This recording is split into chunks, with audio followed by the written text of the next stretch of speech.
नमस्कार मित्रांनो, ठिपक्यांची रांगोळी या मालिकेच्या आजच्या एपिसोडमध्ये शशांक प्रेमानेच अप्पूला सांगत असतो की तुला आपल्या होणाऱ्या बाळाला काही त्रास होऊ नये ना, म्हणून मी हे लपवलं.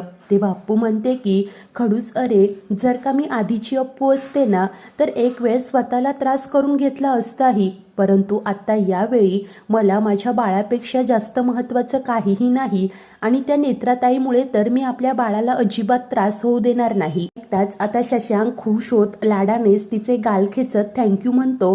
त्यानंतर अप्पू त्याच्याकडनं एक प्रॉमिस मागते की कुठलीही लहानातली लहान आणि मोठ्यातली मोठी गोष्ट त्याने येऊन अप्पूला सांगायची. तर शशांक देखील होकार देतो आणि अप्पूकडनं प्रॉमिस मागतो की तिने त्याच्याशी कधीही अबोला धरायचा नाही. तेव्हा अप्पू सांगते की खरं सांगू का खडूस, जेव्हा मी तुझ्याशी अबोला धरते ना, तेव्हा मलाच चैन पडत नाही. असं वाटतं की मी मलाच शिक्षा देते. तेव्हा शशांक हसतच म्हणतो, ठीक आहे, मग यापुढे आता स्वतःला शिक्षा करून घ्यायची नाही, माझ्याशी कधीच अबोला धरू नकोस. पुढे तो विचारतो की नेत्राबद्दल माझ्या मनात तेव्हाही काही नव्हतं आणि आताही नाही, आणि या गोष्टीवर तुझा विश्वास तर आहे ना. तेव्हा अप्पू काही क्षण आढेवेढे घेते आणि त्यानंतर प्रेमानेच त्याची कॉलर खेचत म्हणते की होय खडूस, माझा या खडूस सायंटिस्टवर पूर्ण विश्वास आहे की तो मला कधीच चीट करणार नाही. तर शशांक म्हणतो, आणि मी सुद्धा आता तुझ्यापासून काहीच लपवणार नाही, कारण मला कळलंय की आता तू लेचीपेची नाही आहेस. आणि खरं सांगू का, मलाच आता असं खूप मोकळं मोकळं वाटतंय, असं खुश होत बोलत असतो. आणि पुढे म्हणतो की खरं तर हे सत्य बाहेर आलं ना, ही गोष्ट माझ्याच पथ्यावर पडली आहे. आता सगळ्यांनाच सगळं माहिती आहे, त्यामुळे मी निर्धास्तपणे नेत्राला सामोरं जाऊ शकतो. तेव्हा अप्पू म्हणते की एक मिनिट, ती तुला काही त्रास तर देत नाहीये ना. तेव्हा शशांक तिला शांत करतो आणि म्हणतो की नाही ग, तिने डायरेक्टली मला काहीही त्रास दिलेला नाही, परंतु आता ती मला ब्लॅकमेल करू शकत नाही ना, आणि म्हणून मी आता माझं काम करू शकतो. माझं काम करणं सोपं झालंय. ते म्हणतात ना, वाईटातून काहीतरी चांगलं होतं, ते चांगलं हेच, आणि हे सगळं तुझ्यामुळे झालंय अपूर्व. आणि तो थँक्यू सो मच असं म्हणत अप्पूला मिठीत बोलावतो. अप्पू देखील प्रेमानेच त्याला मिठी मारत यू आर मोस्ट वेलकम असं सांगते. तर आता रात्री सर्वच जण फिल्म पाहायला जाण्यासाठी तयार झालेले असतात. दादा आणि अमेय सर्वात आधी ओसरीत येऊन वाट पाहत असतात. त्यानंतर बाबी आत्या, मानसी, माई एक एक करत सर्वच जण एकत्र जमा होतात. सुमी अप्पूला म्हणते की थँक्यू, तुझ्यामुळे आज आपण फिल्म पाहायला जातोय. तर दादा विचारतात वरूनचं काय. तेव्हा माई सांगतात सुवा आणि विठू भाऊजी आहेत त्यांच्याजवळ, कारण विठू भाऊजींना जरा बरं वाटत नाहीये. तेव्हाच आता शशांकला डीन सरांचा कॉल येतो आणि त्याला एक अर्जंट मेल पाठवायचा असतो. तेव्हा अप्पू सर्वांना सांगते, आता उगीच सगळे थांबू नका, तसंही आपण 2 कॅब केलेल्याच आहेत ना, त्यामुळे काही जण पुढे व्हा. तेव्हा शशांक म्हणतो, अमेदा तू थांब, आपण ना मागणं बाईकवरनं जाऊयात. परंतु अप्पू म्हणते की नाही, मी थांबते, कारण जर मी राहिले ना तर तुझ्या डोक्यावर बसून वेळेत तुला घेऊन येईल. तेव्हा अमेय म्हणतो, ठीक आहे, मी आणि मानसी बाईकवरनं जातो, बाकी सगळे कॅबमधनं पुढे व्हा. अप्पूच्या मोबाईलमधील तिकीटं आता ती अमेयला फॉरवर्ड करते. इतर सर्वजण निघून जातात. त्यानंतर आता अप्पूला भूक लागलेली असते. ती म्हणते मी आहे किचनमध्ये. तेव्हा शशांक म्हणतो ठीक आहे, मी सुद्धा लॅपटॉप घेऊन तिकडेच येतो. आता अप्पू व शशांक दोघेही किचनमध्ये असतात. तो आता लाडू खायला घेते आणि शशांकला देखील बळजबरीनेच लाडू भरवत असते. तर शशांक काही वेळातच म्हणतो, माझं काम होतं चाललंय, तुझं खाऊन झालं की निघूयात आपण. तेव्हा अप्पू म्हणते की ठीक आहे, मी हात धुते, झालंच आहे माझं. आणि ती आता बेसिंगकडे हात धुत असते आणि पुन्हा म्हणते की खडूस, अरे हा नळ बंदच होत नाहीये. तेव्हा शशांक येऊन आता नळ बंद करण्याचा प्रयत्न करत असतो. अप्पू आणि शशांक दोघेही प्रयत्न करतात, परंतु नळ काही केल्या बंदच होत नाही. अप्पू म्हणते त्याला असं वरनं मार ना, आणि तो खालचा कॉक फिरवतोस का. शशांक आता खालचा नॉब फिरवायला जातो आणि तो नॉब तुटून येतो. सगळीकडे पाणी येत असतं. शशांकने कसं बसं ते पाणी अडवलेलं असतं. तर अप्पूने आता प्लंबरला फोन केलेला असतो, परंतु प्लंबरला यायला अजून 20 मिनिटं असतात. तेव्हा शशांक वैतागत म्हणतो, 20 मिनिटं मी काय हे असंच पकडून राहू का. तेव्हा अप्पू म्हणते की मग ठीक कर ना, तू तर सायंटिस्ट आहे. तेव्हा शशांक म्हणतो, अगं सायंटिस्ट आहे, तू मला समजतेस तरी कोण. मागे एकदा लिफ्ट बंद पडली होती, तेव्हा म्हणाली होतीस की लिफ्ट रिपेअर कर, मला समजतेस तरी कोण. सगळं यायला मी काय सर्वज्ञ आहे का. तेव्हा अप्पू चिडून म्हणते, ज्ञ कोण. आणि तू हो बाजूला, मी पकडते, नाहीतर मी सुवाईला बोलावून आणू का?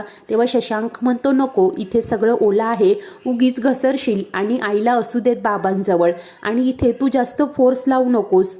इतक्यातच अप्पूला आता अमेयचा फोन येतो. तेव्हा शशांक सांगतो त्यांना सांग इथे काय प्रॉब्लेम झालाय, फार घाबरवून सोडू नकोस, नाहीतर पिक्चर सोडून परत येतील ते. तेव्हा अप्पू फोन रिसीव करते आणि अमेयला सांगते की अरे खडूसचं काम झालंय, परंतु इथे किचनमध्ये ना नळाचा प्रॉब्लेम झालाय, तो सॉल्व्ह करून आम्ही येतो, तुम्ही व्हा पुढे, सी यू असं म्हणतच फोन कट करते. आणि त्यानंतर पुन्हा शशांकजवळ येऊन म्हणते की तू सोड रे, मी पकडते, तुझा एकट्याचा हात दुखेल ना.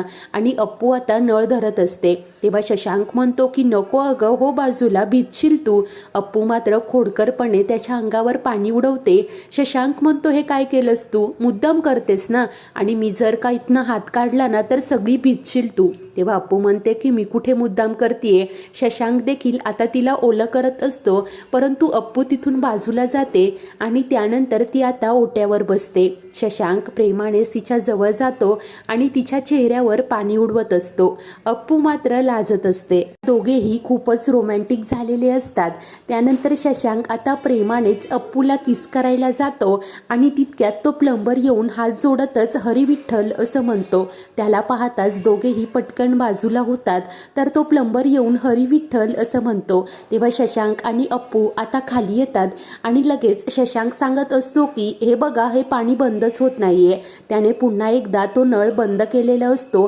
तर तो प्लंबर त्याचं सगळं सामान वर काढतो आणि तुम्ही बाहेर थांबा, मी करतो असं सांगून तो आता नळ रिपेअर करत असतो. तर आता अप्पू व शशांक दोघेही ओसरीत असतात.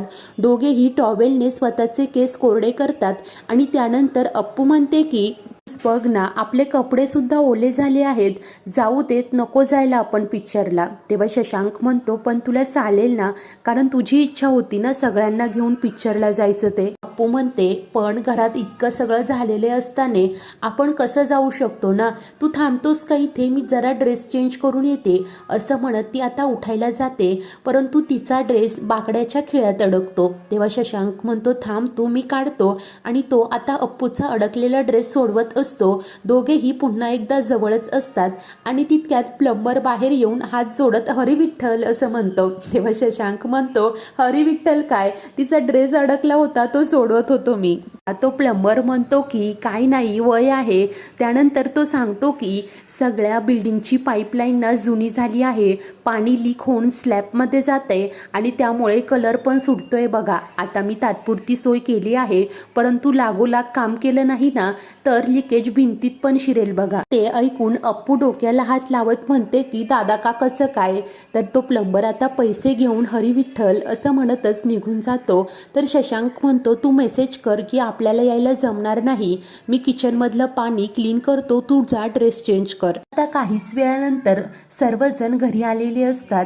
दादा तो नळ पाहतात आणि हे तर तात्पुरतं काम झालंय असं म्हणतात. तेव्हा शशांक बोलला हो, तोही तेच म्हणाला, परंतु सगळी पाईपलाईन गंजलीये, सगळंच बदलावं लागेल. तर प्राची म्हणते की फिल्म किती छान होती माहितीये का, आम्ही तुम्हा दोघांना खूप मिस केलं. तेव्हा दादा म्हणतात 2 तिकिटांचे पैसे फुकट गेले आणि वर हे प्लंबिंगचं काम. तेव्हा माई म्हणतात अहो पण दोघे घरात होते म्हणून बरं झालं ना. मात्र आता पुढे उभ्या राहिलेल्या या मोठ्या खर्चाचं टेन्शन येतं. तेव्हा शशांक म्हणतो परंतु दादा खर्च तर करावाच लागणार, नाहीतर पाणी भिंतीत मुरेल. तेव्हा अमेय म्हणतो परंतु एवढे पैसे आणणार कुठून. दादा सांगतात आपण एक काम करू, तुम्हा तिघांचा दिवाळीचा बोनस येईल ना, त्यात काही पैसे टाकून आपण हे डागडुजीचं काम करू. तर निखिल देखील घरी आलेला असतो. तो म्हणतो की मी सुद्धा काही कॉन्ट्रीब्यूट करू का, परंतु दादा नकार देतात. सांगतात की तुमच्यावर सुद्धा आई वडिलांची जबाबदारी आहे, आता हा नवीन खर्च होणार. तेव्हा आता निखिल म्हणतो तुम्ही मुलगा आणि जावई असा भेदभाव करणार का. तेव्हा बाबी आत्या सांगतात जर अगदीच काही लागलं तर आम्ही सांगू ना तुम्हाला. आणि काय ग अप्पू, तुझ्यासाठी आम्ही हा पिक्चरचा घाट घातला आणि तुलाच येता आलं नाही. अप्पू म्हणते की परंतु आपला हेतू काय होता की सगळ्यांनी एकत्र एन्जॉय करायचं, तो झालाय ना, मग आम्ही नसलो तरी काही हरकत नाही. सर्वजण आता स्माईल करत असतात. तर पुढील भागात अप्पूला शिंक येते. तेव्हा शशांक म्हणतो मी म्हटलं होतं तिकडे पाण्यात येऊ नको नकोस, भिजलीस आणि झाली ना सर्दी.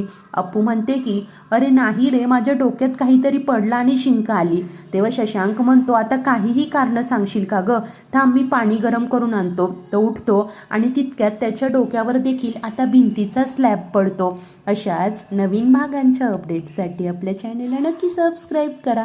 धन्यवाद.